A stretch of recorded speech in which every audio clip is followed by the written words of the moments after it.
bëggante gaa ngi nii ci làmb tàcc leen nii waaye tàcc leen nii bëggante gaa ngi nii ci làmb loolu respect la cër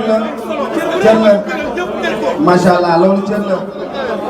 Eumeu Sène dafa ñëw bàyyi ma ñëw jug chaise bi mu toog ne ko toog ci loolu lu rafet la respect la waaye loolu du ñu bett nag ci seen diggante ndax ñoo ñaar ay xarit la moom macha allah mbokk yi dañu nekkoon ci fu am solo Eumeu Sène ñëw di dëggal rek li ñuy wax. muy sama diggante ak Eumeu Sène sama diggante ak Lac de Guiers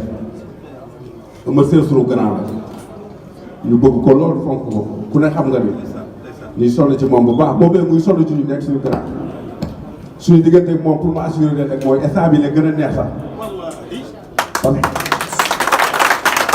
nag ku am Boy Niang xam esprit Boy Niang xam ne man gentleman laa te kii sama grand la dama doomu góor laa boobu mooy sekk tamit teraanga yu rafet di wax ni moo ko Lac de Guiers tamit moo koy wax ne ko ñoom ñëpp ay frère lañu yow yaay sunu grand fii ñu ñëpp say roy yaay suñu royukaay Lac de Guiers da ngeen a bokk combat bu ko neexee sax mu wax la loolu am na droit wax la loolu parce que daa wane te stabilité lamb la bu ko neexee mu wax la loolu waaw